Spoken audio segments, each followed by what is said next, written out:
All right, let's uh oh, that's right. I can't, this is not like Instagram, so I can't type in here, unfortunately. All right. Anyway, um want to bless everybody. Hope y'all are doing well and great. Let's talk. What's on your mind? What's new? What's happening? Let's do a who do help desk, I guess, if you want.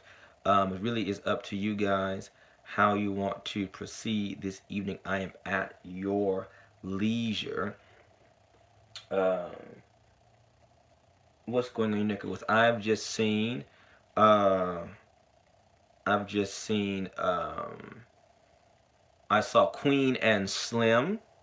That movie. I'm getting back to watching movies, y'all. That's how booked I've been. I watched Queen and Slim.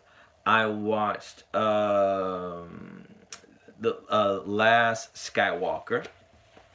Um, then I watched Joker today. So those were all interesting movies. I have yet to get back into any of my series. I'm so far behind on TV series. I don't even know what TV series I was watching or what season I was in.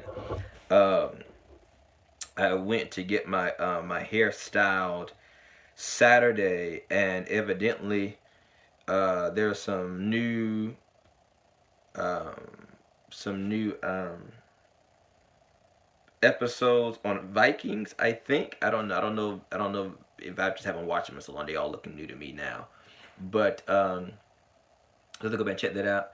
And then my godson said there was a new episode. There was a new season up on for the magicians from Sci-Fi.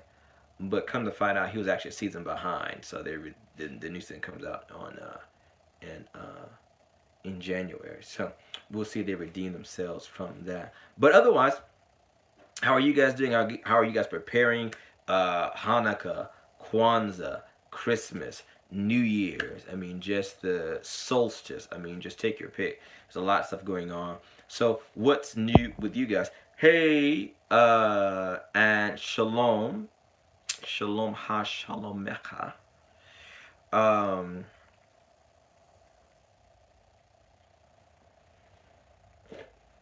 what's good with y'all? Went to a new restaurant today. Wasn't really overly impressed with it. I was expecting I was in a mood today anyway, so that might have been it too. But it's definitely not on my there for $15. I really could do without $15.97. I really could have did without that, but it was what it was. And there's one more I can scratch off my list. It was a suggestion, and I decided to go anyway. Trying to get my Amazon account unsuspended. So they still tax me every month for Prime, and then they'd be the first to tell me in my email, you've not used Prime to its fullest capacity. You've got all these shows. I still don't know how to operate Amazon Prime. I'm so honest. I really don't. Um, and then I think because the one time when I first got Amazon Prime, and I was going to go to their like movies or whatever. There's nothing on I wanted to watch. It's like the stuff that they had there that was free. It didn't look too it didn't look too didn't look like it was worth my time watching. So I didn't pay no mind. It's my seller's account. I think you did you mention something about this before? This sounds oddly familiar. No. I'm thinking of something inside of eBay. eBay. They had a similar situation there. I wonder how she's doing. I wonder how she's doing. I gotta reach out to her because I still got her son on my altar. Let me see how she's doing before the year is out. What happened with that? Is Amazon? Amazon did something weird. Didn't somebody sell out? Somebody told me that Google No, it was a couple of things. Google and Apple and Amazon, the rest of them was found in some child labor laws violation or something like that, and then Google had been bought by some other company apparently. So I heard on I mean it was Instagram, so I don't know how true that was, but they were bought by some company that was like doing some macro censoring of of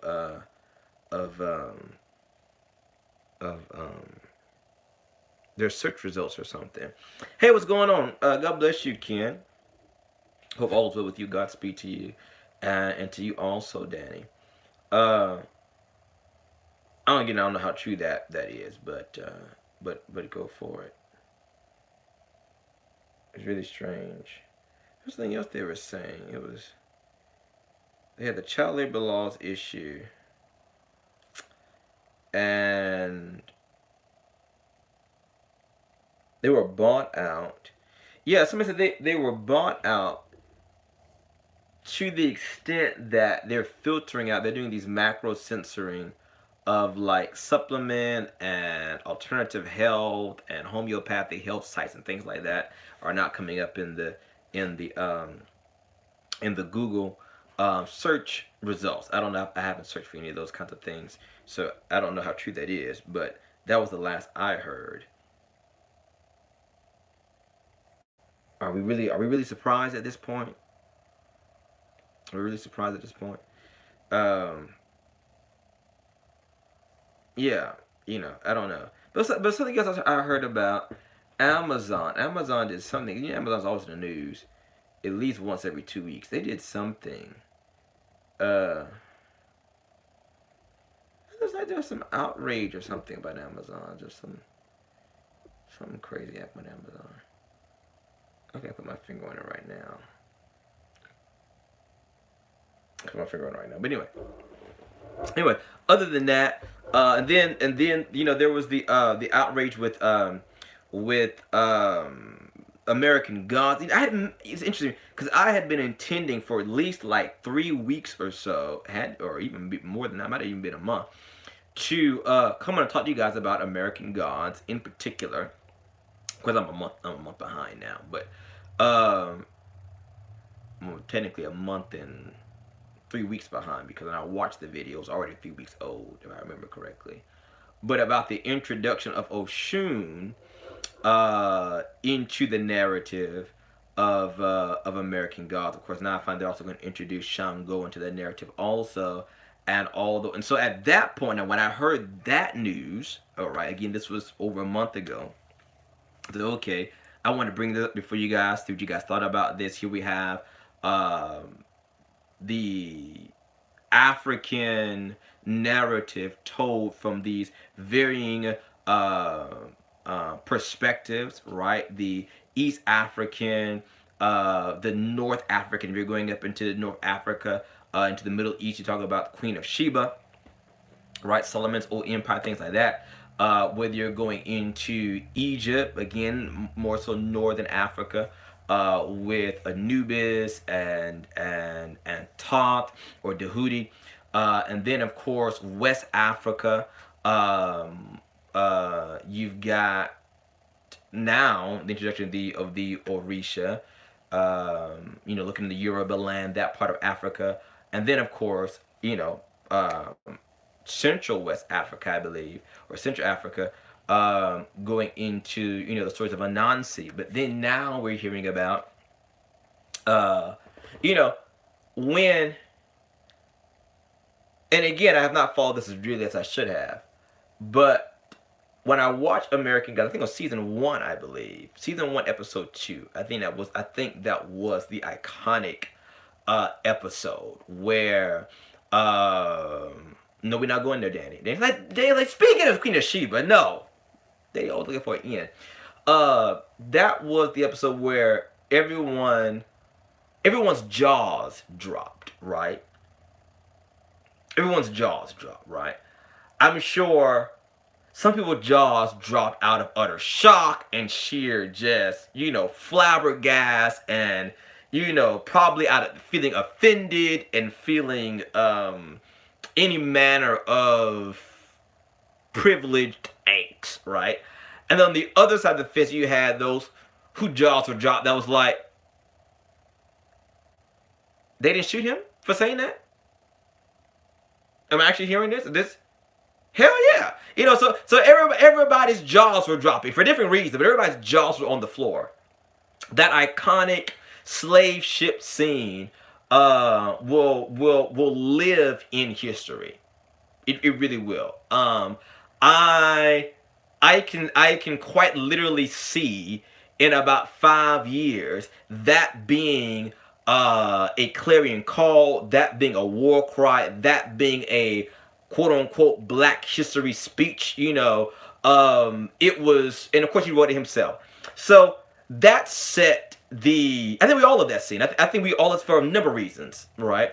It was a good scene. I mean, he really just did his thing, and there was, because I mean it literally all you could say was hashtag facts. I mean, what what else could you say, right? It was a prophetic scene. It was a cry. There's a one of my favorite verses. I think it's Isaiah. I want to say 58. He says to the prophet, "Cry aloud and spare not. Show the house of Jacob his sin, and the sons of Israel their transgression." Um, Cry aloud and spare not. Don't shut up. Don't stop. Don't spare. Don't give mercy. Keep crying aloud. Keep saying it. Keep saying it. Keep saying it. Say it louder. Say it louder. Say it louder. Put ever before them their sin. Put ever before them their transgression. Put ever before them their iniquity. Don't let them live it over. Don't let them live it down.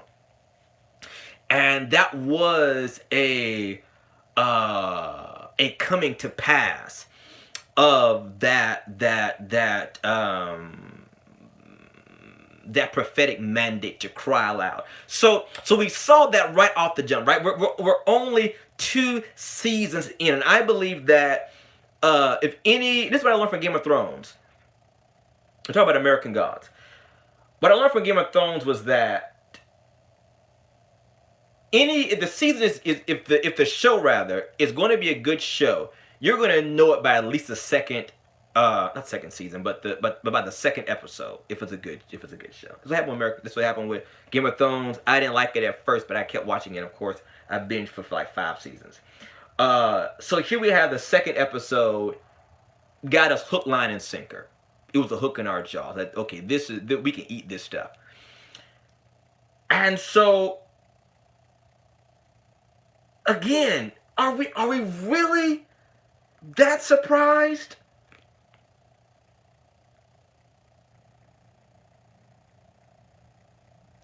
Are we really that surprised? I think what we are surprised about, I think what did catch us off guard. Well, let me speak for myself. I can speak for my own people. I'll speak for me. I think what did catch me off guard was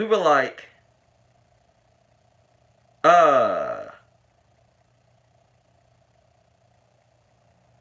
we were like, okay, he said that in, it was a season 1 episode 2, and okay, all the coast is clear, we're all good, okay, because episode 3 came out in the season 1 off without a hitch, okay, cool. Then it was rebooted for a second season, okay, and he's still there. Okay, we good. And then of course he has that iconic moment, but I thought was powerful for so many reasons. I called it Council of Africa.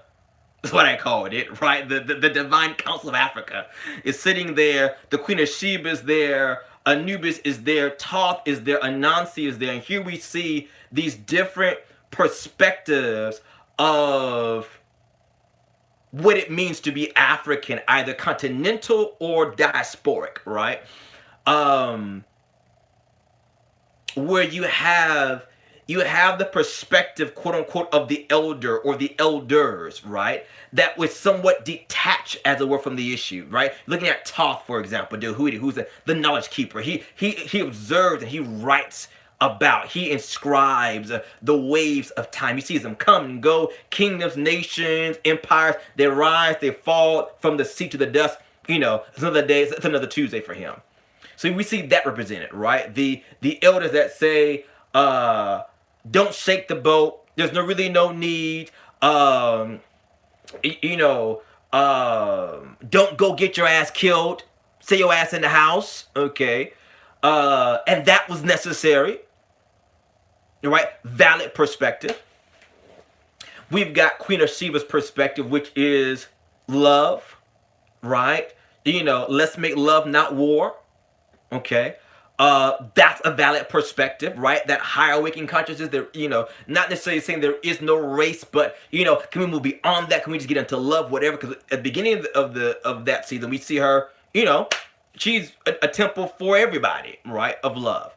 So we see that perspective of what it means to be African, continental, or diaspora, particularly diaspora, right? There's that mindset of us there, all right? And then, of course, you have Anansi. Burn the shit to the fucking ground. Period. No, there is no peace. There is no love. No, absolutely not. Absolutely not. And all of these points are valid. Right? That's why I thought it was such a powerful. I believe it was fitting that it was done in a morgue. I believe it was fitting that it was around a funeral. Because something is dying and something is dead in the culture, in the consciousness, in the country. Right? There's something on the cooling board. Now, I'm sure that what Anubis saw as the corpse and what Sheba saw as the corpse and what Anansi saw might have been 3 different kinds of corpses there. But there was something dead that's being embalmed. So we saw him do that scene. And, okay. We see this epic scene in season 1. They get rebooted again for season 2. We see this epic scene in season 2. They rebooted again for season. So at this point, we're like, okay, all right, Anansi's in the clear, and then bam, and then we're like, okay, whoa, and I think that's the thing that really, that's the thing. It's like, God Almighty, that was a destabilizing point. That's a destabilizing point. So I haven't looked into all the data points, but whether it's all true or not all true, enough of it is true to be believable. All right? Any person of color in America, enough of it, where there's smoke, we know where the fire is. So, so now, of course, we've got... So now we're going to see another perspective with the Orishas now being introduced. Right? And, but I thought it was a very,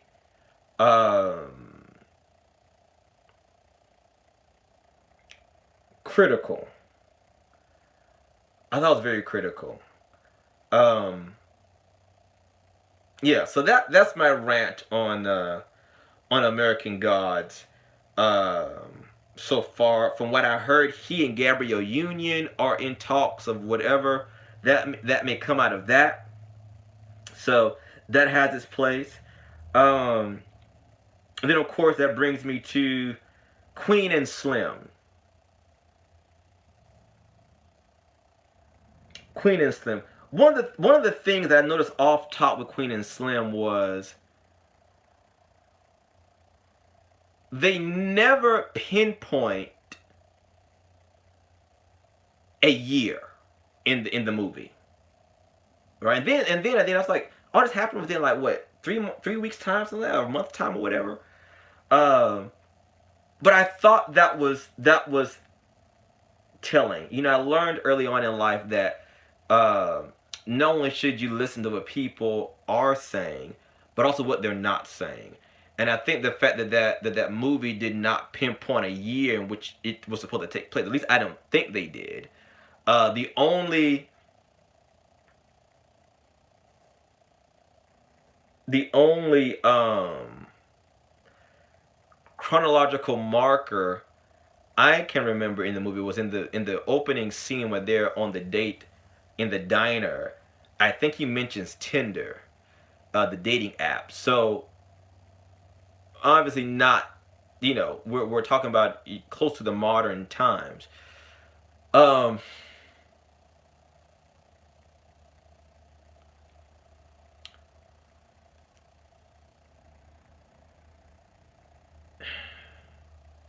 a lot of mixed feelings about that movie. A lot of mixed feelings about that movie. Um, a lot of open-ended questions too, I guess.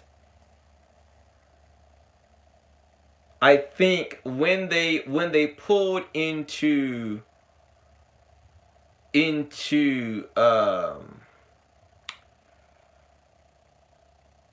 they pulled into when they need to get the car fixed, right? And the dad was there, and of course he was telling about his disapproval of the whole thing or whatever. I think at that point the theatric arc split off because then we began to pick up with the guy's son. And did we ever really know what actually happened to him even after he shot that cop? Whatever, I didn't catch that in the movie. Whatever happened to him, um, I don't know what happened with that. Um,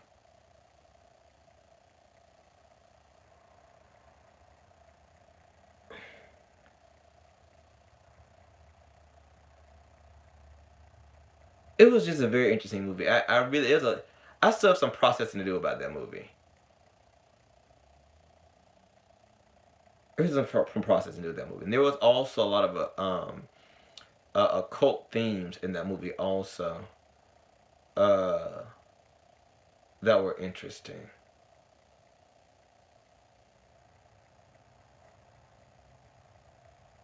It's interesting.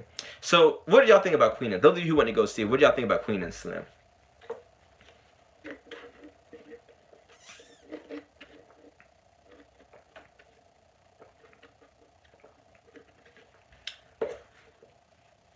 Saw Queen and Slim, and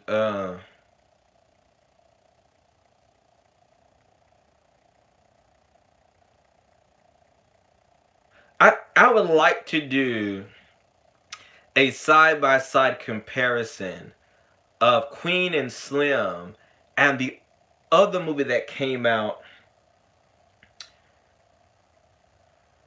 What was the name of it? It was an acronym.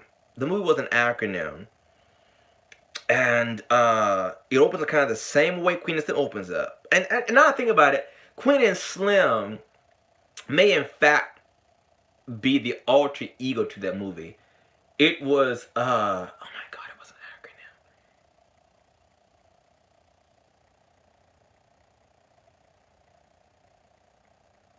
But um the movie basically opens up the same way. They're driving, they're stopped by a white cop. The white cop thinks the boy is getting for a gun or whatever, ends up being his brush. He shoots the boy. And of course the dramatic arc goes from there. Um what is the name of that movie?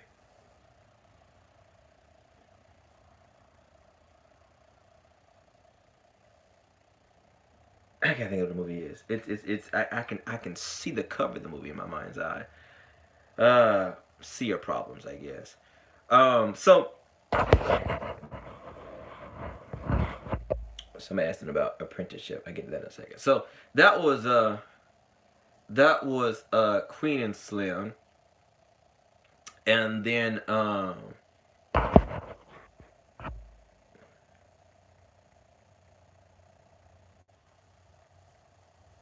he said period poo.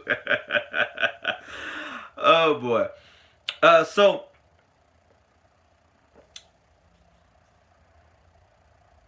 That was Queen and so that was the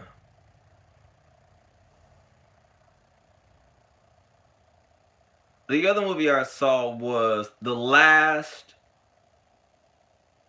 Skywalker. A Palpatine?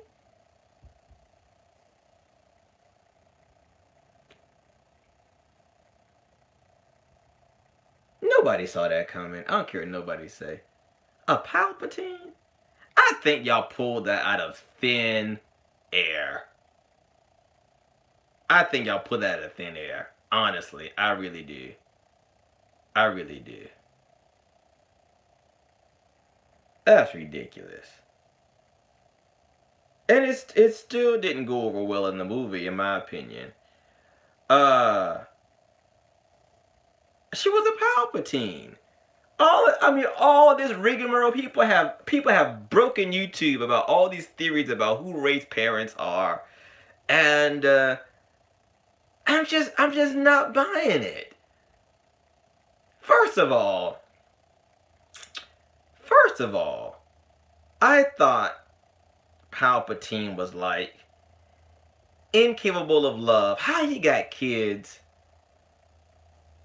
and then did he have a son? Did he have a daughter that married, and now that's his granddaughter? I don't know. Um, I thought the Force lightning scenes were pretty dope. The few that were in there. Uh, what other points? The whole Supreme Leader Snoke thing, that was interesting. That in fact it was Palpatine. I think that took people for Luke too. It was a lot of oh shit. It was a lot of that. It was a lot of that. It was a lot of that. So Supreme Leader Snook was the creation of Palpatine. Kylo Ren was never actually talking to his grandfather, Luke Skywalker. I'm not Luke Skywalker, but Anakin Skywalker, aka Darth Vader. That was a mind trick by Palpatine also. Um,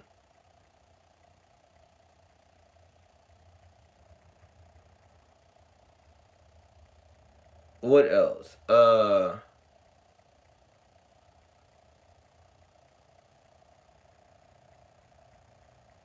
She was Rey ended up being a Palpatine. That still is beyond me.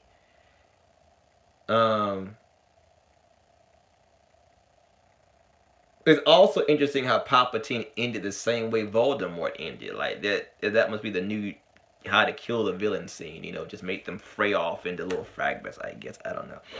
All right, enough of me ranting about movies into an empty void of YouTube because y'all not saying nothing back to me. I feel like I'm talking to myself.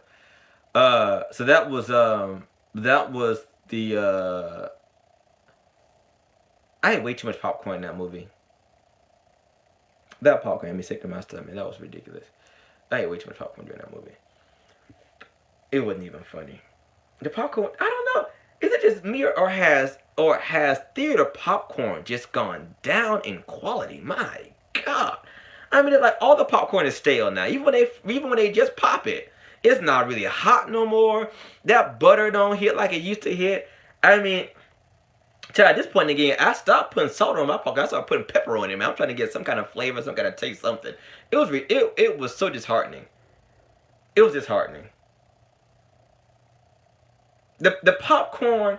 I'm just trying to enjoy my movie. The popcorn is so bad.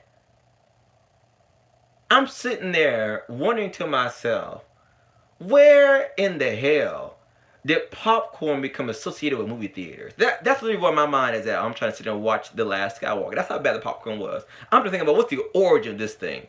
Which came first, the chicken or the egg? That was how bad the popcorn was.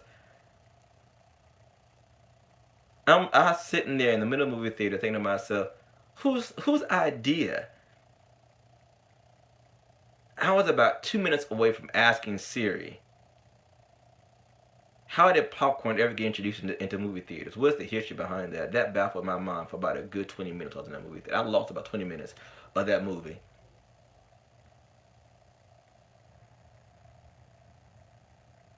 It was, and then when the movie started becoming so damn expensive, y'all could have gone on a date and paid for both of us.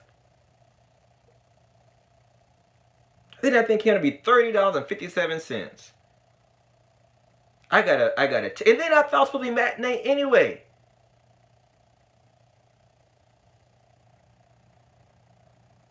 I got the movie ticket. I got a large drink and a large popcorn. 30.57.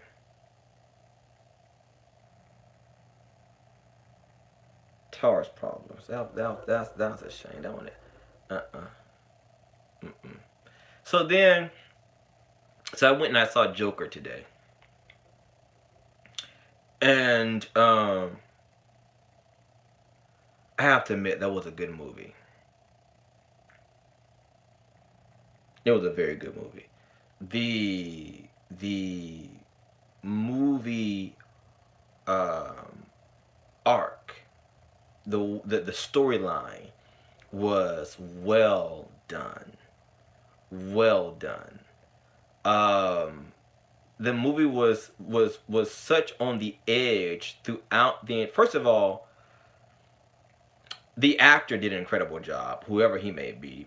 Jakin did a fantastic job playing that version of the Joker. I thought they first set you off kilter with his condition that confuses laughter and crying, right? Which I think it's so iconic of the theater mask, the laughing mask and the crying mask. I thought that was interesting. So that already sets you on edge throughout the movie, because where there should be crying, there's laughing. Where there should be laughing, there's crying, all throughout, particularly from the vantage point of this character, all throughout this movie. So you're already there's already these micro tremors dramatically throughout the movie. To the point that you never really know at what point he snaps, right? You think it's there on the train, but you're like, is it? You probably snapped before then somewhere, right? Uh, the way they played that scene out was great, because he's on the train getting beat up like he was earlier in the street, and he's cuddled up in a fetal position. You're like, okay, well, dude, you got the gun now. Are you gonna do anything about it? And then the last minute, bam, And then not only does he shoot those two and kill them, but then he goes after the third guy, right? And just okay, we're like, okay, interesting. The other climactic part when you realize that this is what I mean, but you don't know what part at what point he snaps, because the scene with the girl, the neighbor, was all made up in his head too. So you're like, okay, that never happened. And the whole Bruce Wayne scene, that was interesting, because there is this philosophy in the Batman series that the Joker and Batman are actually brothers in one sense or another, and so that kind of playing out was interesting. I do believe the narrative that he probably is Bruce Wayne's son, and Bruce Wayne paid off some psychiatrist, says mama was crazy and this, that, and the other and the third. I do believe that, because the powerful do that all the time when they don't want to claim their kids. Hell, the broke do that all the time. They don't want to claim their kids. They don't want to claim their kids. So, but then, like I said, there's always these micro crescendos, and you're thinking that the movie's going to continue on that way up until the show, when he's on the talk show. Even I was like, my jaw dropped on that one. My jaw dropped on that one. I was like, whoa, that was crazy. So,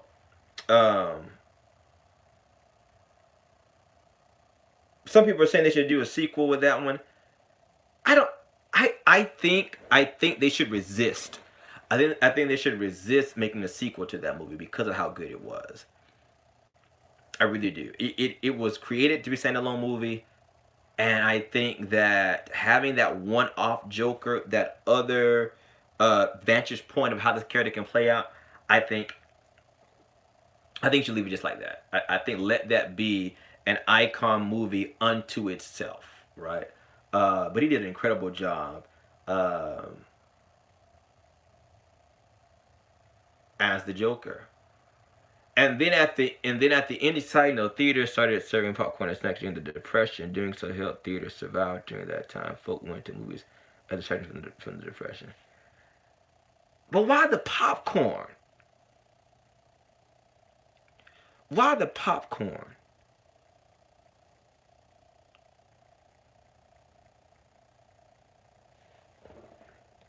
That's what I want to know. Of all the things you could serve, why popcorn? Um, that's an interesting. You could have served chips and dip. Not to be loud. I'm just saying you could serve all kinds of stuff.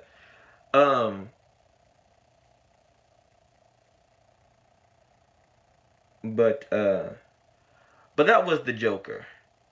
So yeah. All right. So what y'all got going on? What y'all got going on?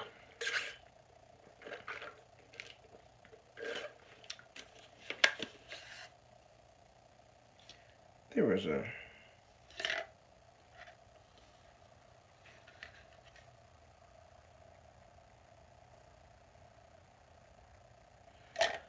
Looking at my straw. My straw acting like it's got a hole in it or something.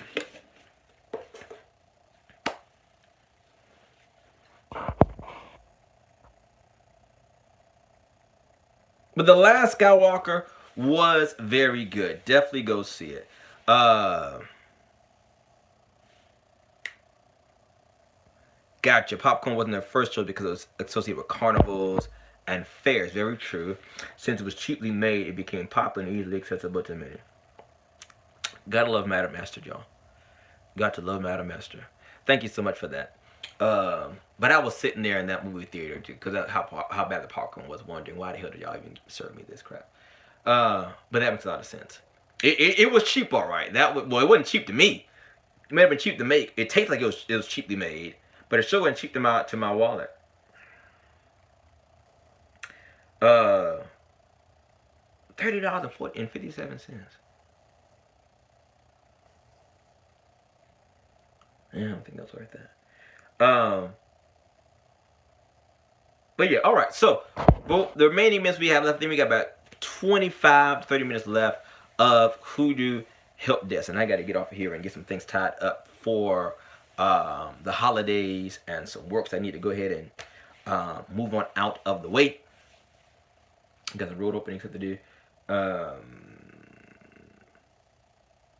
Yeah, and I got about four cases I got to get started on before the end of the year gets here.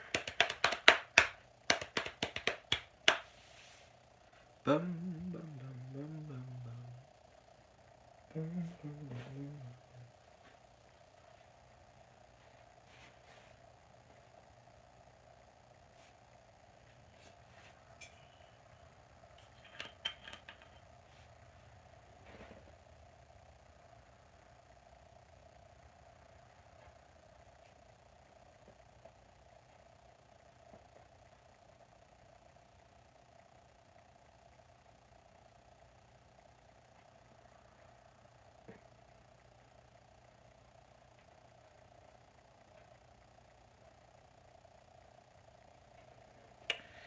All right, what I miss? Nothing. All right. Y'all in here? Y'all all right? Y'all good? Uh. Oh, well, while y'all are doing that, let me let you know that we do have Corderito Manso as our new offering ending the year, I guess. Um, Corderito Manzo is a powder. It's called tame lamb powder or meek lamb powder. And this is actually made with an actual Yes, you guessed it, an actual sheep. Never mind, he looks like your cousin on your mom's side. Um, and Corderito Manso is a powder, it's a formula used when you need to influence someone, right? Particularly, you need to calm them down, you need to tame them. You want them to do as you say. It is not an overly aggressive kind of compound. It's not very demanding and commanding and compelling, whatever. But it is very much so an influencing, mastery kind of compound. So if you're interested in getting that for I think it's on sale, for the sale, we have 10 of them up for sale that are discounted now. There's a link in this video where you can go and pick that up. I think it's that plus 750 for shipping. I think it is something like that. So we can get it to you within 2 to 3 days. I just want to put that out there. Shameless plug, as they say.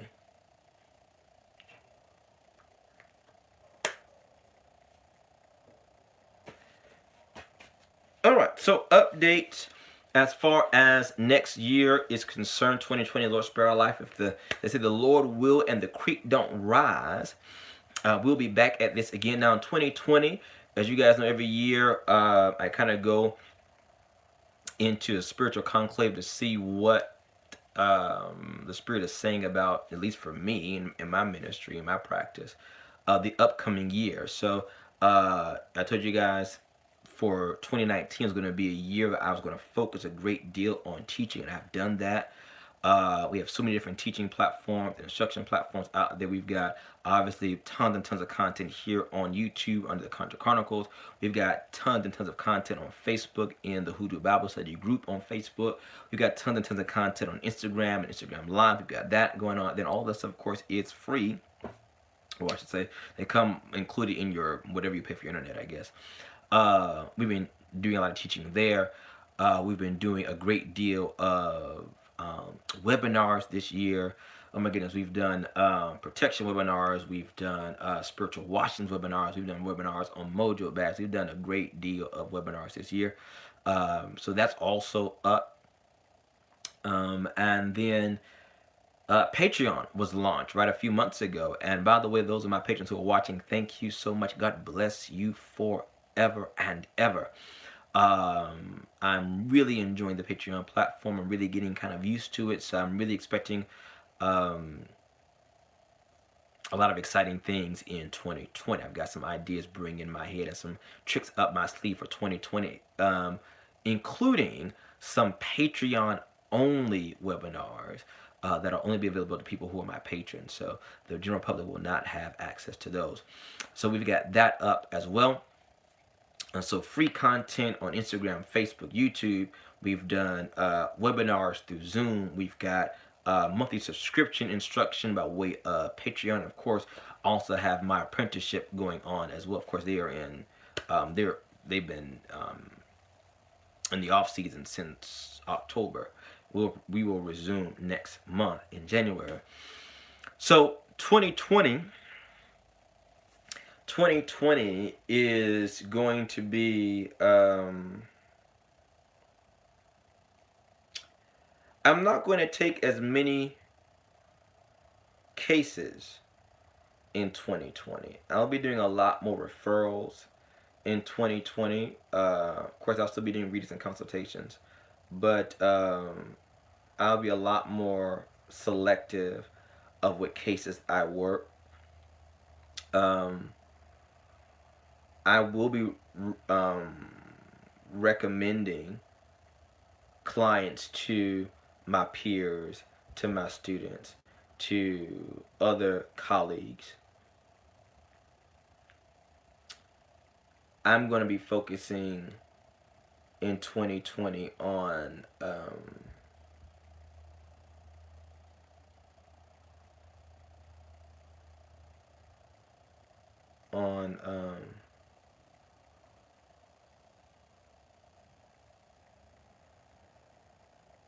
teaching, and products. I'm getting at that's been a consistent thing. Doc, you got any products for this? You got any powders for that? You have any of this in stock? You have any of that in stock? And one of the reasons why I've not been able to keep stock is, well, for one, it's a good product, and when it drops, it moves. I mean, y'all move stuff don't stay long for like 2 weeks. It's gone. It's sold out. So you definitely need to follow me and everything for when I launch stuff, because it does not stay long at all. So it's going to be more in instruction and more in products. What do you guys think about that? What kind of products would you like to see in 2020? Let me ask that question. Am I still live? Or am I not getting the comment? Jane Doe. Greetings and many blessings. Greetings to you also. Fancy says, well, I must say that Wealthy Way is fine. Wealthy Way was a limited run. I'm doing a great deal of those also. So you definitely need to keep your ears, your eyes peeled, and your ears open when I do limited runs. Meaning that once they're sold out, they are sold out. They will not be done again.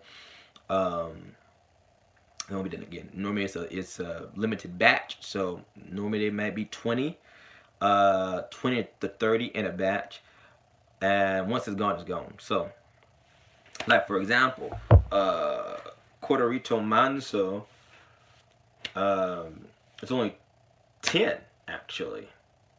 My math is right.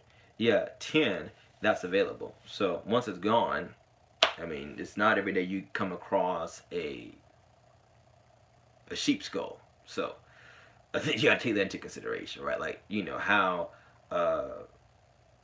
how regular can you get these materials and these plants and things like that? Not very much.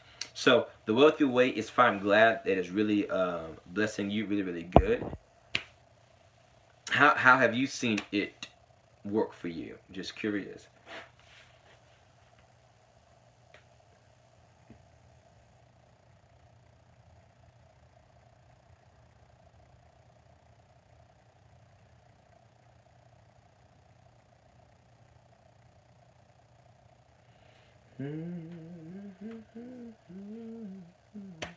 She said immediate abundance. Wow, that's a t-shirt right there. That's a mantra. That's a mantra right there. Immediate abundance. Well, wonderful. Um, all I can say is the Lord works in mysterious ways of wonders to perform, and it is marvelous in our eyes. Prime example, I refreshed my wallet and put it in my shoe, and money all day. Wow. Wow. There you have it. That's a great idea. Put some of those cards in your shoes, and put it in your wallets or in your pockets, in your purses, things like that. Yes, you really just, I tell people all the time, they think I just say that just to sound, I don't know, but I'm very serious. You really just need a little bit. These are very, very potent medicines. A little bit goes a very long way, right? I'd say about a quarter of a teaspoon is really all you really need at a time. All you need is a little pinch. And so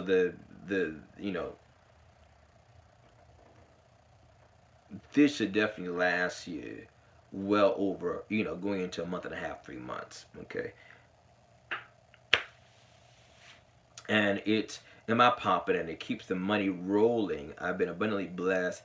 I even shared with my sister. Wonderful. Wonderful. Wonderful. That's what it's about, right? When you can begin to be a blessing to somebody else, or you can give them resources. That's the goal. That's the goal. That's great. So, any suggestions for next year, 2020? What should Doc be looking into? What kind of plants? As far as, well, you guys won't know that, but what kinds of powders, products, offerings would you like to see next year? What would be of greatest benefit and the utmost service to you next year? And also, So webinar ideas would be great. So webinars ideas would be great. We've got webinars planned up to March so far. Of course, January 10th, if you have not heard, you need to get your ticket in now. Okay, you've already missed the early bird special. You've already missed the not so early bird special. Um, some psychic enhancement powders, oils, and colognes. Hmm.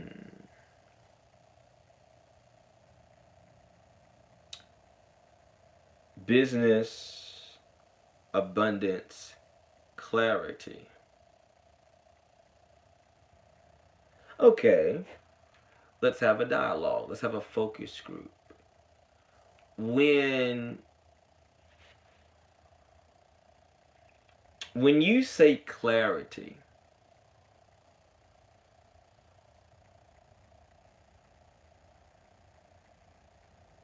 what does that look like for you? What do you mean by that when you say clarity?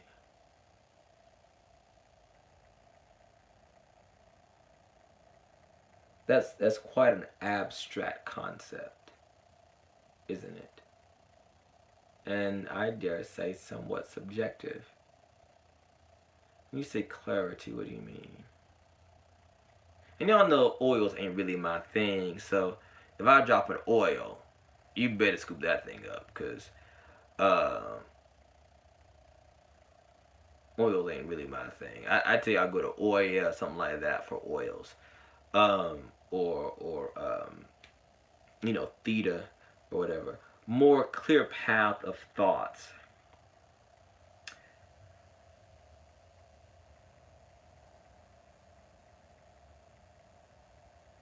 So,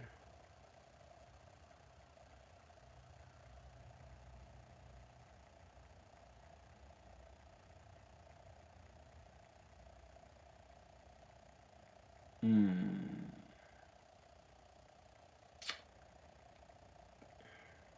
So, you're talking about mental sharpness, mental acuity is what you're talking about, right? You're talking about uh, being able to remember, great cognition, clarity of thought is what you're talking about. Clarity of thought. Okay. All right. I shall take that under heavy consideration and look in my apothecary and see what we can come up with that. We may do a run, a trial run or something like that. A sample offer or something. Que manto lobo kola labande ke labanto komanse ki anando. Reberishkiri on tumba. Hmm.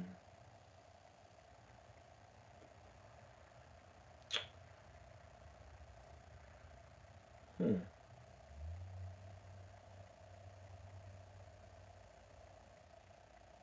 It's interesting. I think I might. I think I might.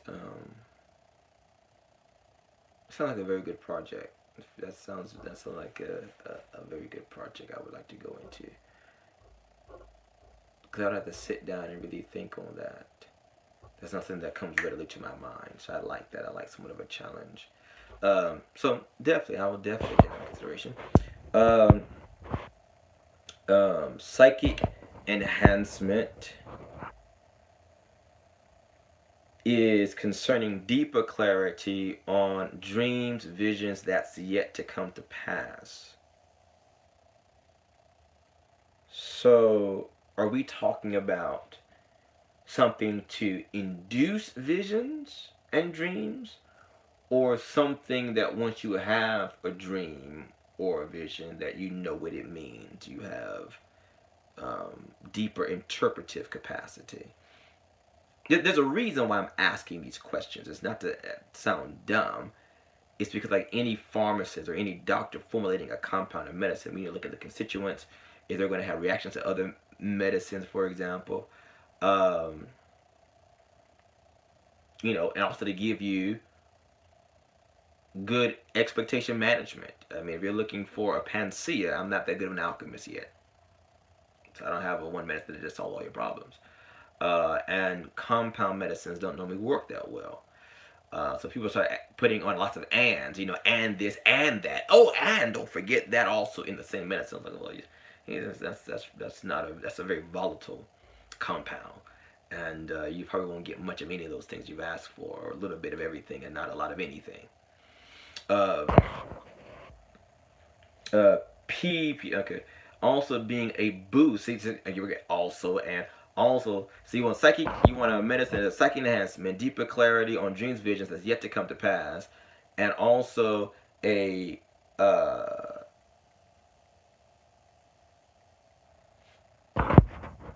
and also a boost on one's spiritual abilities.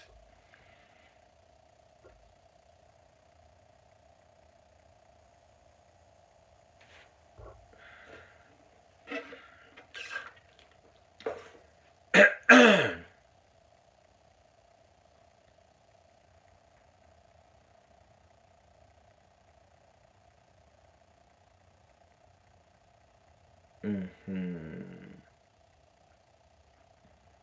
Mm-hmm. Mm-hmm. Mm-hmm.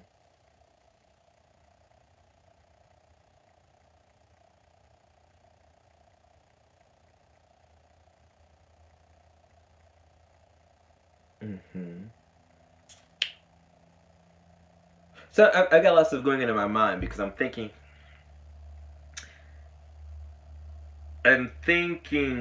through the catalog of my mind. I'm also thinking about what medicines I can release to the public.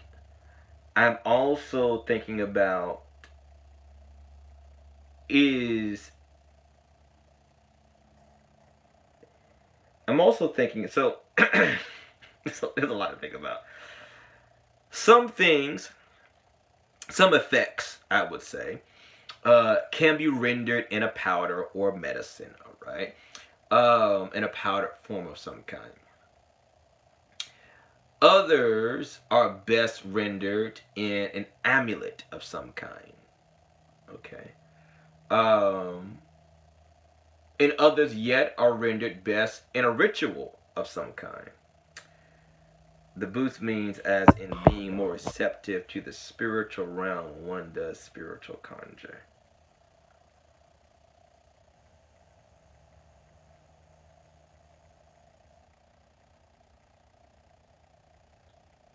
Okay, I can do that. I got something for that. We can make that work. That's not. When you say it like that, that's. I've already got a couple of recipes that are coming to mind. That's not difficult at all. All right. Someone else said something in here. Is creating entities too much to ask? What are you talking about?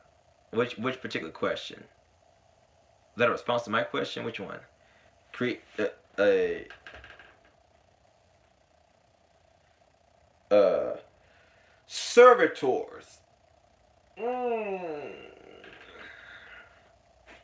Y'all ain't had enough of chaos magic this year. Um.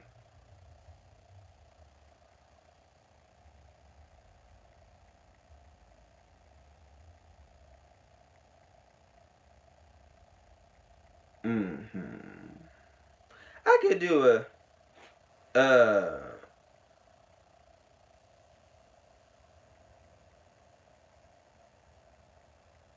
I got all kinds of powders like that. I mean, I got. I forgot I was live on TV. I can't say what I got. I was just. Oh my god! I'm about to go to jail. Ooh, child. That's how I be get off of here. I was so about to just as comfortable. Oh, I also got spritz it up. No, because I spirit like, listen, we can't get fit if you in jail. We can't get fit if you in the penitentiary. Um, I got all. Let's just say, I got all kinds of stuff. I got hoodoo. I got voodoo. I got things I ain't tried. I got things on the other side. Um, uh, servitors. See, that would be a when you start getting into spiritology.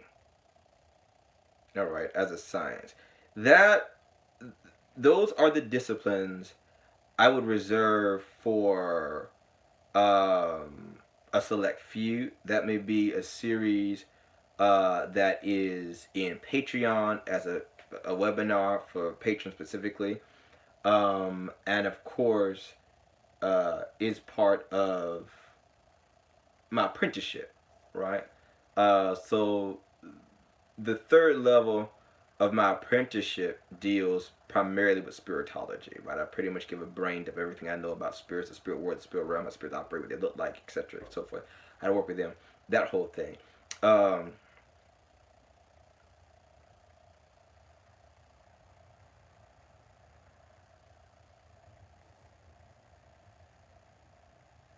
yeah. Someone asked about a meeting.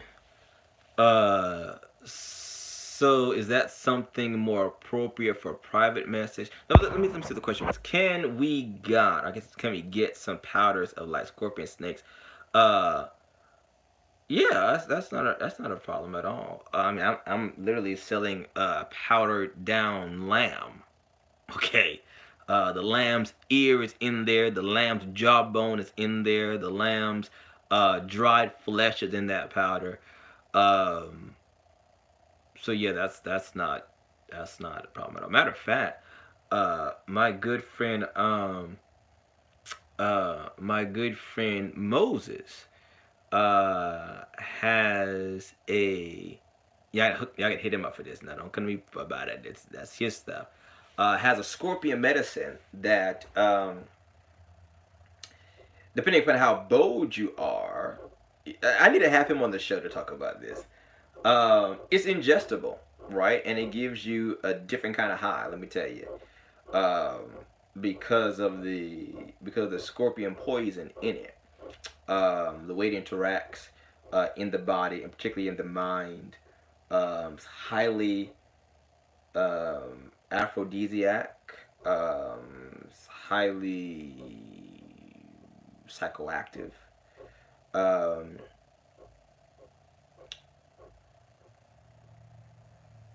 Yeah, so definitely hit him up for that. I don't know if he's even still singing him. I know it was he was doing around Scorpio season. Of course, he sent me a pack. Some other practitioners, some of his peers, some of his colleagues. They also gave us some to try out and to review and experiment with, and just as a powder and work. It was like I think he called it not fatal, brutal attraction. Brutal Attraction, I think is the name of the powder. But it has like three king scorpions in there. Damiana's in there. Some other constituents. There's a finger bone in there. Dead man's bone is in there. There's a lot of stuff in there, and you can use it as a powder. You can just as a medicine in certain quantities, obviously. At your own risk. We are talking about Scorpio energy, so yeah, if you know anybody Scorpio, child, you already know how that's gonna go, right? Um, but it's definitely it's interesting. I'll put it like that. It's definitely in my apothecary. So yeah, but certainly, dried spiders, dried bats, dried vipers, dried snakes, dried tarantulas, dried bone. I got all kinds of stuff. Dried hearts of this creature or the other. A dried tongue from this. A toe from that over there. You collect stuff as you go along, right?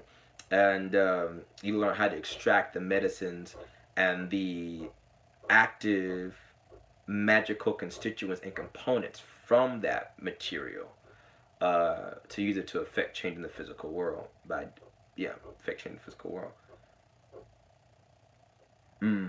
All right, what other ideas y'all got? So we got clarity as a some kind of powder for clarity. We've got something for psychic enhancement or opens one's psychic senses up. We've got that on the docket. the making of servitors, and spiritology as a discipline in one sense or another. You've got that on the docket. Okay, what else y'all got?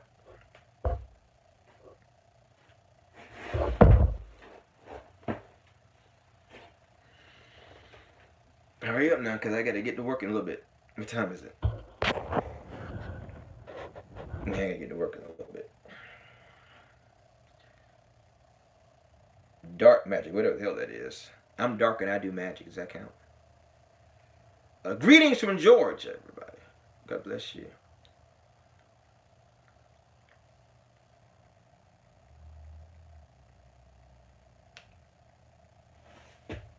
I'm just saying.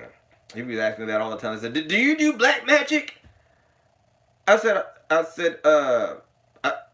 I'm black and I do magic. It's even just it's crazy. Look, my godson my godson is in Atlanta, and he works in retail, and so he was going to the mall. This was the day after Thanksgiving, and so you go to the mall. So there's a lady there at the mall who is like passing out coupons, whatever, for whatever's going on in the in the mall at the time. She's telling everybody Happy Black Friday and here are the deals or whatever. And she's like, hey, Happy Black Friday, Happy Holidays, Happy Black Friday, Happy Holidays. So he walks in and she says Happy Friday. He said, well, it's just another Friday for you. It's just Happy Friday for you. I'm black and it's Fridays. I mean, go for, it's Black Friday bust up all the time. Maybe Black Friday every week, I guess. But I know that was a corny joke, but he said it. He thought it was funny when he said it to me, and so I think that's what I tell you guys. There it is. All right. So, what was the question here? Okay, somebody's phone died. Okay. Thank you. You think I went to the new person digging their hands in my hair, and Taurus don't like change too much. But my old stylist, they moved, and they were spiritual, and I didn't mind paying them extra because they knew how to take care of my hair, and they knew we needed to perv with certain things. My head is a occupational hazard, obviously, the kind of work that I did. But anyway, so this new person. Last time they twisted my hair, and they asked if I wanted it styled. And I said no, I'm gonna wear it out for a little bit because I always kind of have it pulled back or whatever. So I let it out for a while. So I went back to get it retwisted, and I said yes, I'm gonna go ahead and put it in a style, which is how I normally have my hair kind of pulled back. And so after they washed it and twisted and all that kind of good stuff, it says he wants. I said yeah, I do want to sell. And I said just braid it or whatever. And he said how you want to braid it? You want to braid it back? You want to braid it forward? You want to braid it to the left, to the right? I said, oh my God, how many different ways is there to braid the damn thing? I said, man, just braid the thing. I said, my God. I said, just make sure it's symmetrical. I don't want it to be, three on one side and one big, it's braid on the other side, Make sure it's symmetrical. So, I mean, like, 10 minutes later, it didn't take him, you just went to, the guy was like Speedy Gonzalez. 10 minutes later, he was done. That was pretty fast. And so he gives you the mirror to look at, and he turns me around so I can see the back. And I'm like, it's all elaborate and stuff, and all these. It looked like he was trying to draw a I don't know, the maze for the Minotaur in my hair or something. I thought it was a map to freedom. And so I said, just gotta be extra, don't you? And he said, I can't help it. It's just the way I said, what's your sign? He said, Virgo. I said, oh well. All right. I said, but I said, thank you. And so he did a good job. I'm just picking fun. All right, I gotta try that idea you suggested about the powders in the beeswax. Yes, sir. Seduction, your forget me not a great combination. It's a dangerous combination. Um, and yeah, that's what I did. I put different oils, medicines or whatever in the beeswax that they use. Obviously not this time. I did some other stuff in my head this time. But because I just can't.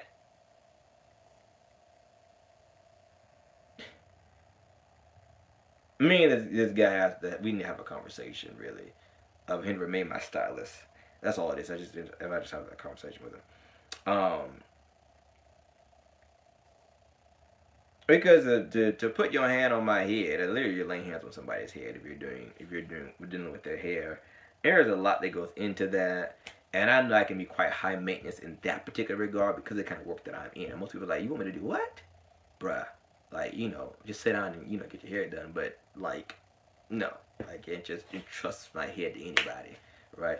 So if you know any babalawos in Colombia that twist hair, you please let me know. I'm trying to get a rogation while I'm right there in the chair. Just put an extra 120 on it. But yeah, so my last stylist, uh, I could schedule ahead. They had already made preparations for me to be there. Um, their hands had already been cleaned, prayers had already been done. My beeswax is already sitting there. They already know what I like done, how I like it done, whatever. I just sit back, take a nap, and up ready to go. I ain't gotta worry about all that kind of stuff. They cleanse with Florida water. The whole works. I'm not saying they ain't saging me down. Okay. But it was an understood, and of course I tipped them, you know, uh and compensated them overly so for that concession because I know that is for the average person that may be an odd request or request is kind of going out of the way, but it gives me peace of mind and it's an occupational hazard. That's one reason why you don't have surgeons. Most surgeons don't cut their own graft. They don't do their own plumbing. They don't work on their own cars because if something happened, they scratch their finger, they break their finger, whatever. That they're out of a job, right? That can affect their money flow. So as a spiritualist, all right, yeah, my head is sacred. My head is a critical component, obviously, of what I do and how I do it. So you know, there you go. There you go. Even how I do laundry. It's like with any conjurer that I know. This the way we do stuff is different. How we do laundry is different. How we do our clothes, stuff like that. All that stuff is different. So there you have it. All right. Any last minute things here? I got 2 minutes before I get off of here. I gotta get to work, y'all.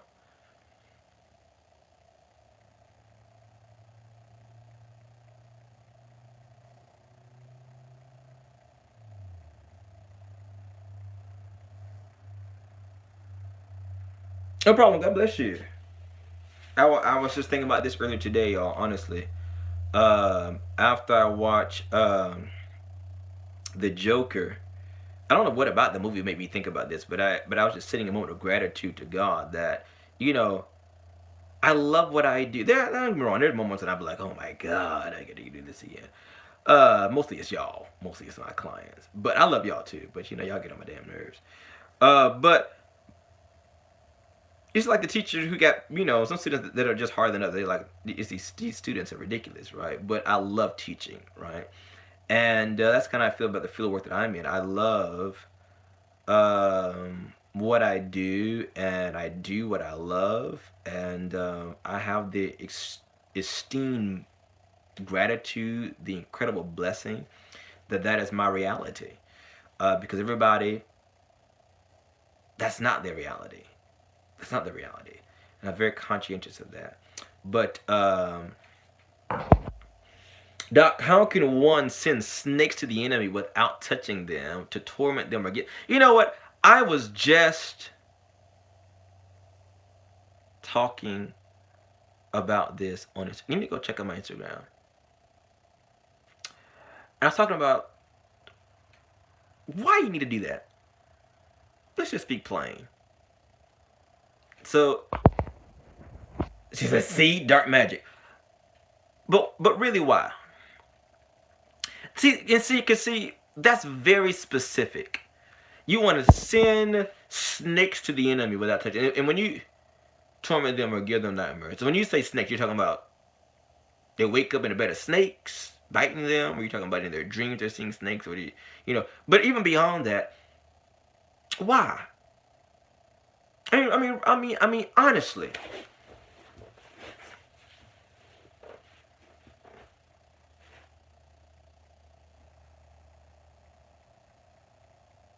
why? Because I'm petty.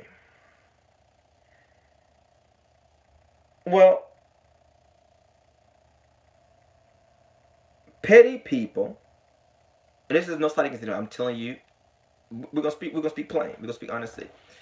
Petty people are these easiest folks to fuck up.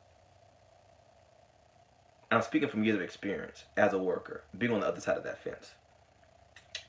The easiest, or I should say, one of the easiest kinds of works, hexes, cross conditions to remove from a person are those that have been placed there that are placed there that have not been justified. Now, I am certainly the last person to withdraw their left hand. Obviously, the first webinar I did was on curses. So, let that be to my record. For good or bad or ugly. However,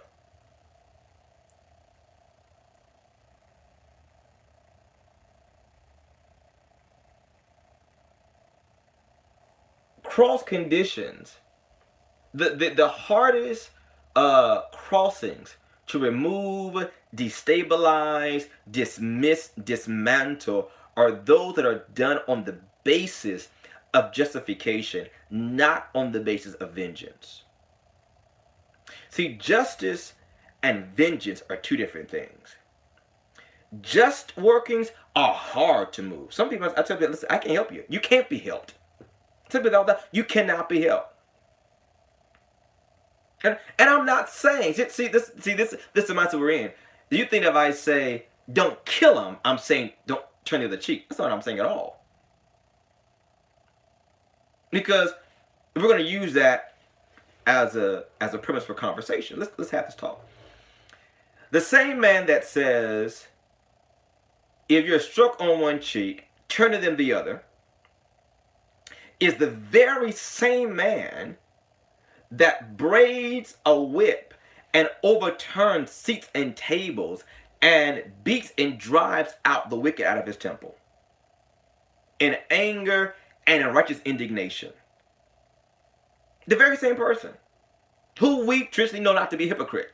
So how do we reconcile these two? How do you turn the other cheek and then in another breath you braid a whip and beat them out of the temple? Furthermore, it's this very same individual that runs up to a tree, a fig tree, that did not bear figs when it should be bearing figs, and cursed the tree to the extent that it was cursed and dried up. It died from the roots up.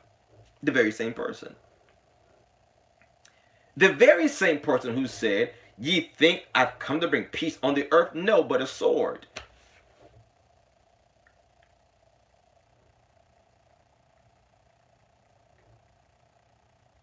Because there is a quantitative difference between vengeance and justice.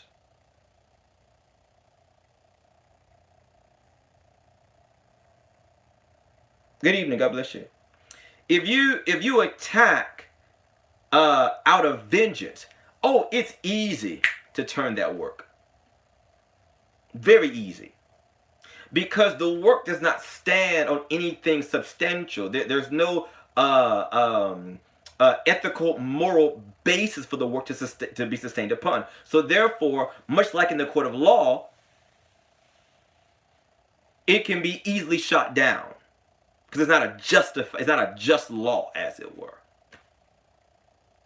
So it's built upon a house of cards. Just put the strong wind, the right wind out there, and it'll be removed.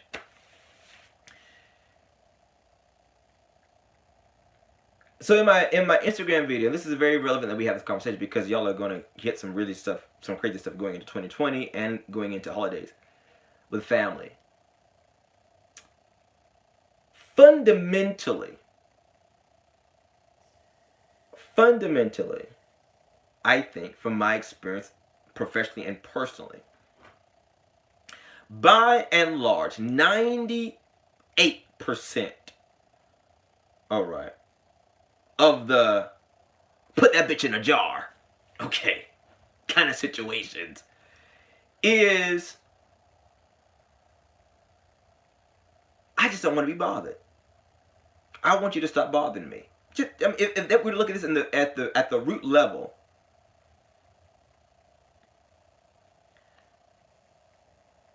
I don't want you bothering me.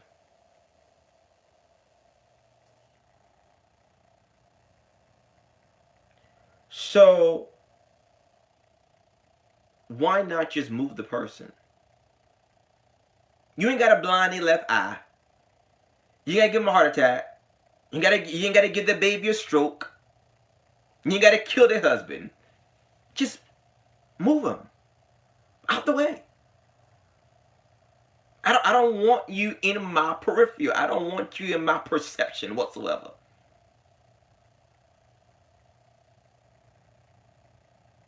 All right, you're coming on to my man, causing issues in my relationship. I don't necessarily need to lock up your womb so you can have kids for the next 25 years. And then by then you're in menopause anyway. I just want you to fuck off. I mean, that's the real basis of it. 98% of the situation you go into, we just really want the person just, something has been introduced into our life that has destabilized our peace. We just want our peace back. Now, okay, now, see what you put there? To get them to leave you alone and make them respect you. Why is the last part necessary?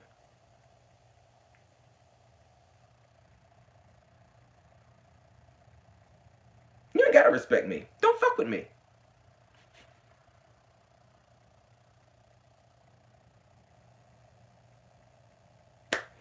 ain't gotta respect me. You ain't gotta talk to me. You ain't gotta like me. You ain't gotta love me. You ain't gotta treasure me. You ain't gotta honor me. Don't fuck with me. I can really care less your perception of me. That's when I start getting into ego. I want to adjust the way that you view me. That's getting into vengeance. It's not enough that the issue is dealt with. That's not justification. That's not justification. That's vengeance. I'll give you an example. Justification says, Doc, I want this bitch to leave my husband the fuck alone. All right, cool. She know that man married. Not a problem. Let's deal with it. Let's deal with it. I got a couple of goats out back. Hey, let's take care of this. Another thing to say, I want her to have a black eye, give her fibroids, lock up her womb, and dry her pussy.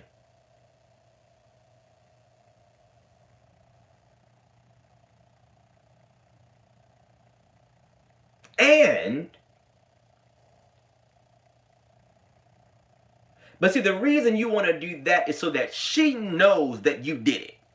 That's ego. That's vengeance. It's not enough that the spirit take care of it, but I need to now interject me into the equation. I need you to know that I did this. And what's the point of that? What end does that create? Now you've not just dealt with the issue, you've now also made an enemy. Aggressively so. Because now, she gonna come to me and say, Doc, I don't know what happened. I got a black eye. I got fibroids. I got my womb locked up. Now she gonna want to employ me in a witch ward. That little thing right there, that extra step now has started a whole battle.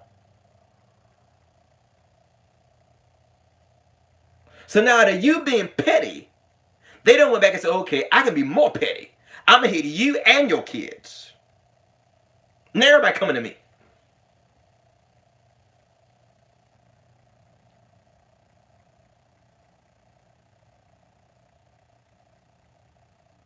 I think that being quick to damage people's lives is a sign of one or two things, or both. Not necessarily mutually exclusive. A sign of either the lack of maturity and or the lack of creativity. Because if you know, if your go-to is to damage somebody's life, then that could indicate, not saying always, but it can indicate that you do not have a diverse repertoire of protection, a diverse repertoire of how to remove people, a diverse repertoire of how to reverse things, a diverse repertoire of techniques of how to neutralize attacks. I give the example on Instagram of hiding. Now I know that does your ego don't like hearing that. Excuse me, hide. Oh hell no! I'm the bad brew on the goddamn block, baby. I ain't hiding from no goddamn. Okay, that's fine. What? Please hold up the neon sign saying, I'm that bitch. By all means, be my guest. Solomon, acclaimed as being the wisest man to live, said in the book of Proverbs that a wise man or a prudent person foresees evil and hides themselves. The fool goes on and they are destroyed.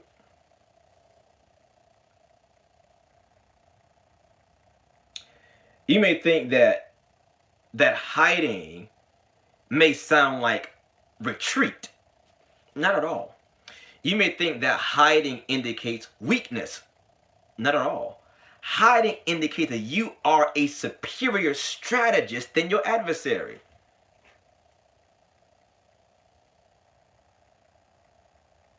Why? Because your adversary can't hit what they can't see. So instead of you going at them back and forth, tit for tat, jar for jar, and powder for powder, and candle for candle, you wasting your resources, your energy, your peace of mind, your waking hours, your money. They doing the same thing. And you may even go in and hire a worker or whatever to fight for you or to fight with you. Whereas you can simply remove yourself. All right.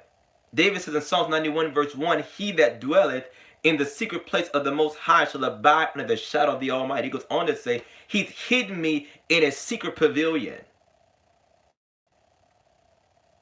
He also talks about being removed from the path of the lion and the bear. They can't pick up his scent. There are works that can be done to shield a person, veil a person, cloak a person, make them invisible to their aggressor. No matter divination, no matter psychic ability, no matter third eye, no matter spirits you have, will be able to pick you up in the spirit. They won't be able to find you. They're going to launch all these attacks. They're going to run themselves, into bankruptcy, trying to hit you, and they're going to find themselves throwing all they've got into a black hole. And you're going about your merry way, absolutely unbothered, unconcerned. While they are running themselves ragged, trying to hit you. Now, which seems wiser to you? I'll never forget. I don't want to call that guy a colleague. It wasn't a colleague, but I don't never say an associate. I knew someone. I'll put it that way. I knew someone. Okay, we went to high school together. And I think I've told the story before. I think I might have told it on Instagram or here once before. Long story short,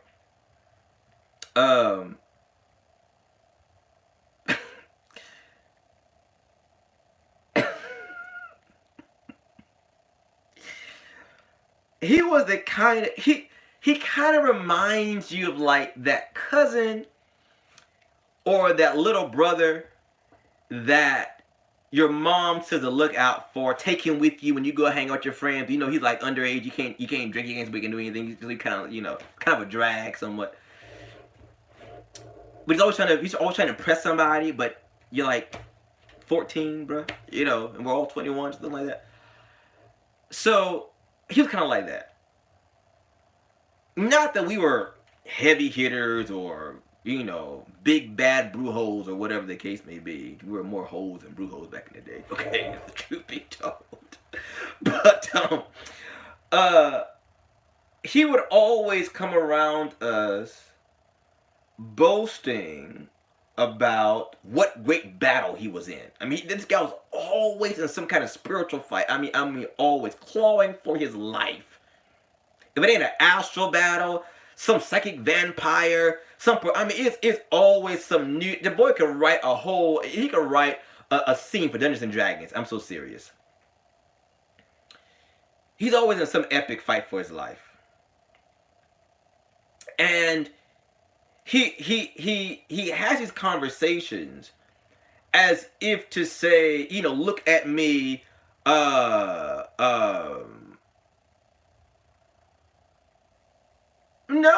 that's not true. Cause a lot of people fuck with you because they do respect you. It's called envy. So no, that's the literal meaning of the evil eye. They want what you got. They respect you that much. So that's not the case at all. The exact opposite is probably true. So he says, he makes these. He's talking about the wars he's in. These witch wars, kind of like, oh, look at me. I'm the big bad wolf. Everybody's trying to fight me. And of course, none of us were ever impressed with that. Because he would just try to make stuff about him, and it was so obvious, and it was cringy, and it was just awkward, and anyway. So one day, as a brother, I came to him privately, and I said, man, I think we went to coffee. And I said, let's actually have a talk. Let me tell you what's going on and why you're getting the reaction that you're getting from, the guys. I said, bruh, it's not cool that you always talking about what fight you in. They're really laughing at you, and I'm gonna tell you why they're laughing at you. Because in all of this big talk that you're giving, that's what you're saying. If any of that is true, could be, could not be. You can make it all up, and that's not my prerogative. But if it is true, because we're a little more skilled than you, we don't hear all the fights you have to be enthralled in. What is speaking to us loudest is how weak your defenses must be. If everybody can get that close to you, if everybody can get that close, everybody, I mean the ant, the termite can fight with you.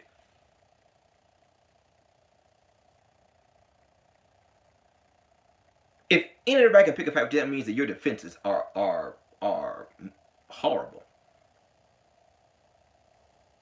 Horrible.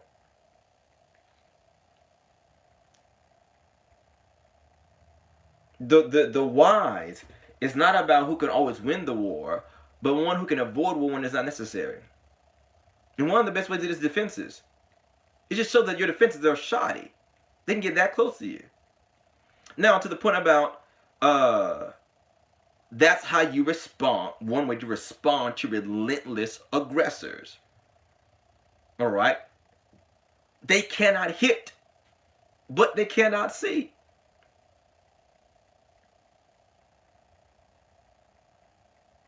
They cannot hit what they cannot see. If they can't see you, their spiritual senses can't pick you up, their spirits can't pick you up, what danger are you then in? Spiritually speaking, none.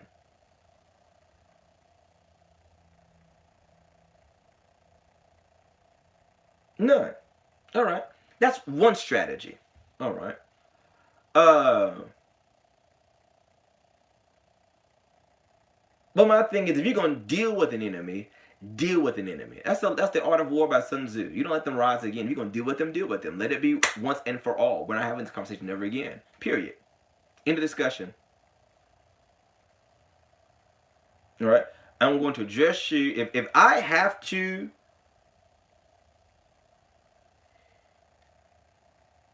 deal with you in that way, it will also be the last time I have to deal with you in that way. That's my mindset.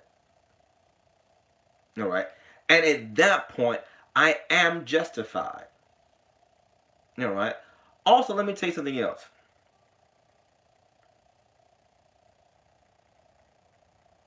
And again, Doc is not saying don't defend yourself at all. I'm saying all defense don't have to be. Isn't that our issue today? Is that not our issue today? Are we not in contention with law enforcement who are always using deadly force? Let's not be hypocrites. Sorry, that might sound a little too prophetic. Let me that hit you the wrong way. I know you didn't like me saying that. That was kind of rough, but that's true. Unsubscribe. Let's not be hypocrites. What do we say to them? Just because you have a firearm doesn't mean you should have to use your firearm. You've got tasers, you've got nightsticks, you've got pepper spray, you've got all this other kind of stuff you can use to neutralize the threat.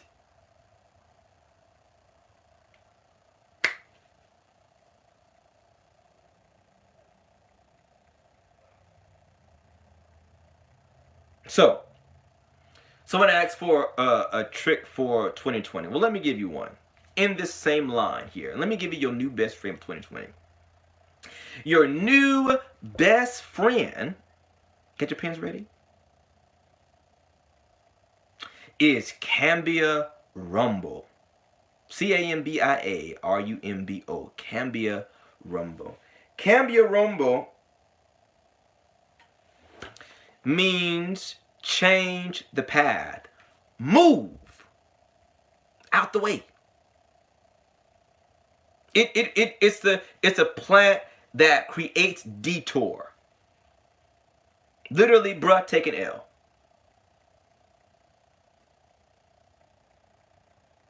Detour that person, right? You don't want your lives to intersect ever again, whether it's with your relationship, your money, on the job, at church, wherever. All right, Cambia Rumble, change the path. I mean, you can definitely do that also. That's too much like right for some people, Madam Esther. I get that. Everybody is not on that level. I'm not here to judge anybody from what level they are at. I'm trying to help you from where you're at. Okay. Now I know that might sound let me put it like this. Let that be your new normal. Right? That you, instead of actively, you've already got a weld muscled left hand. Wonderful. But where's your creativity?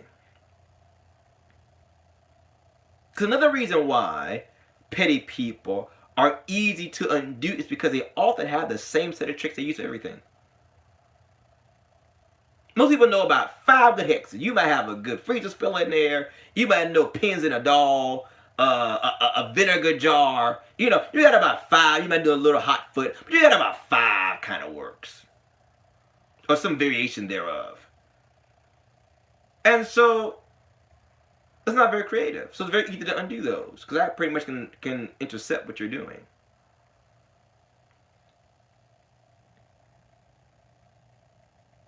So get creative, right?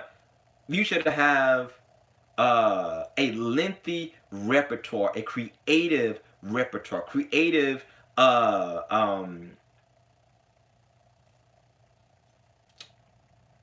diverse, I should say, things in your armory. Diverse strategies, diverse tactics, diverse technologies and techniques. This is why I tell you guys to get these webinars. When you check any of those webinars we do, we go into not just one thing, but multiple types, multiple forms, multiple angles to address an issue according to the subject matter. Shameless plug, Progress 2020. If you pick up your ticket, they're almost sold out, right? January 10th, we're going to be doing a webinar on what else then? Road opening. What better way to open up or to begin the year? We talk about road opening and blockbusting type rituals and those kind of techniques. All right. So I'm gonna be with Hoodoo Moses, as a matter. Brother Moses is actually gonna be my guest on the 10th of January. So definitely get that ticket while you still can. They're selling out very, very fast. So diversify. Y'all all right? Y'all still mad at me? Just let me know. Just let me know. Say, Doc, I don't want to hear none of that. I don't want to hear none of that. I don't want to hear none of that. I don't want me a good hex. Fuck all that. I'd kill her. That's what I'd kill her. Give her a stroke, heart attack, high blood pressure, triple bypass, and they just give you a good hit. And well, that's why you see I don't have the high numbers of subscribers. One reason why, because that's not my. I have a very level-headed and a very um,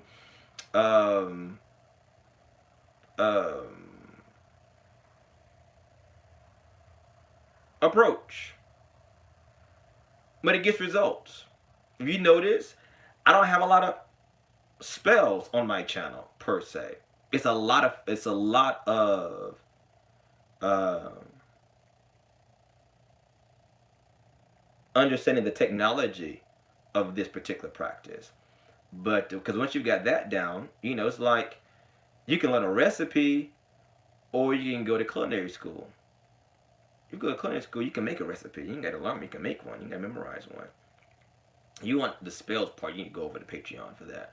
But the how and the why we answer you on this channel. That's why these people. Some people are not interested in. They don't want to go that deep. They just want to know, hey, what's a good candle for X, Y, and Z. But the question is, okay, here's the candle for that. Okay, wonderful. Well, why? And they may say, what herb should I use for money drawing? Okay, here's the herb. All right, thanks. But then you don't know why that herb. Why didn't I just give any number of random herbs? Why that one? And that's why y'all got people like Hoodoo Delish, telling y'all all kind of BS. And people just eat it hook, line, and sinker. They don't understand the why. They don't understand the theory, as it were, behind Conjure. So that she can tell you anything. She can say, hey, feed your man saltpeter to keep him with you. And you can sit right there with a spoonful of saltpeter in that man's cereal and about to kill him. He gonna be with you all right, dead. He gonna be with you 6 feet under. He ain't going nowhere. He's not going anywhere. He the same place you left him, buried 6 feet under. Anyway, all right. I'm definitely over this. Right. Well, all that ranting. I hope you were edified, or blessed in some regard, or made mad. That's cool too. Prophet's got to make you mad. The ministry of the prophet is to upset the comfortable and bring comfort to the upset. So, I'm not ashamed of that either. But I hope that even if you are mad or I have pushed a button, that it causes you to think and consider. All right? Come, let us reason together. And I pray for you, even for the next decade.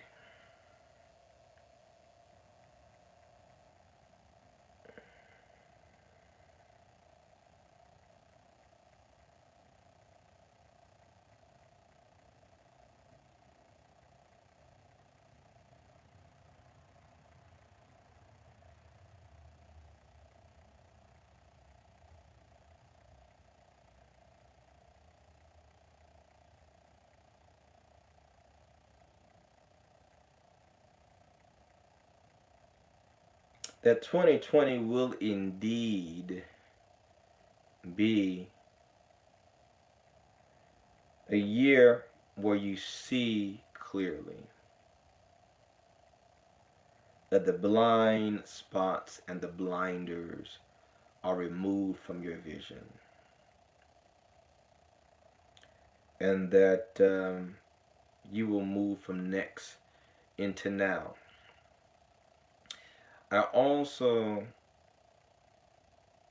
pray that your holiday season will not disrupt your peace, that it will only add to it, it will only magnify it, multiply it in some way, that your peace will supernaturally be guarded, shamarred, sentineled, marshaled, fortified as we go into these holiday seasons, and that you will not be upset in your emotions, that you will not encounter any emotionally destabilizing situations, that you will maintain your peace, a supernatural peace that surpasses understanding.